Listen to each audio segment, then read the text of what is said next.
Hi guys, nandito kami ngayon sa Quezon City ng asawa ko dahil Saturday, mayroon na kaming pinasyalan dito sa Quezon City at babalik ulit kami ng Baguio.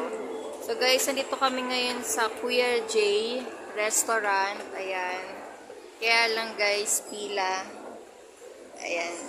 May pila. So, at itikman namin guys dito yung halo-halo dito sa Kuya J's. Ngayon pa lang namin siya matitikman guys, yung halo-halo dito sa Kuya J. Yan. Tsaka kanina pa labang nasa biyahe kami, bumili kami nitong Ren-Ren Kasaba Cake. Ayan.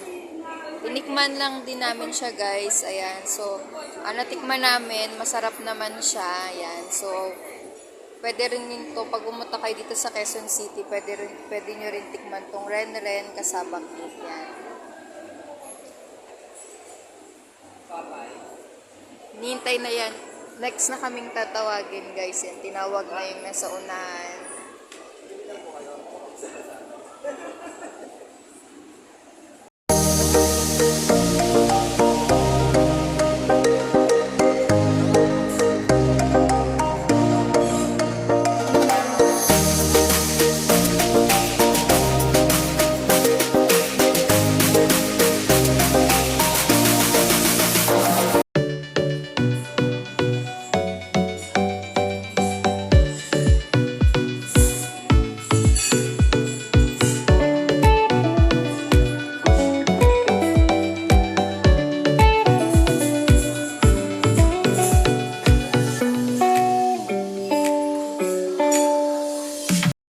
Hi guys, eto na yung in-order namin dito sa Kuya J Restaurant. So, hinintay ko na lang yung asawa ko kasi meron siyang kinuha pa.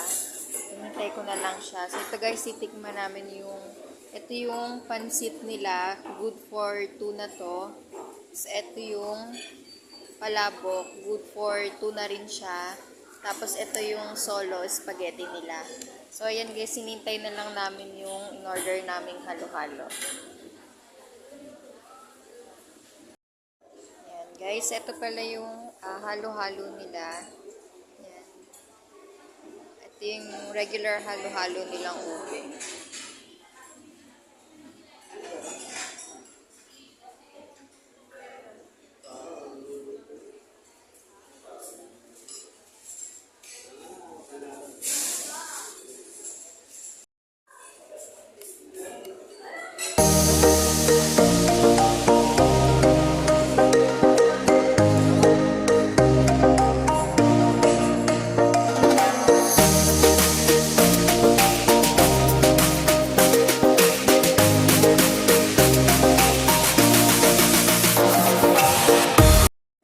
Ayan guys, tapos na kaming kumain. Ayan, naubos na namin yung halo-halo. Malaki yung servings niya ng halo-halo guys. Ito yung lagayan niya. Ayan, ubos na. 135 lang siya. Malaki na. Tapos, sobrang sarap pa nung halo-halo. Kasi yung yelo niya guys, pinong-pino. Hindi mo siya makakain na yelo. Parang ice cream na yung lasa ng halo-halo nila. So, ayan guys. Okay naman dito sa Kuya J. Sulit naman yung presyo ng pagkain nila at saka masarap din naman. So, yun guys. Tapos na kami kumain. Please don't forget to like, share, and subscribe to our YouTube channel and follow us on Facebook, Team Vlogmas.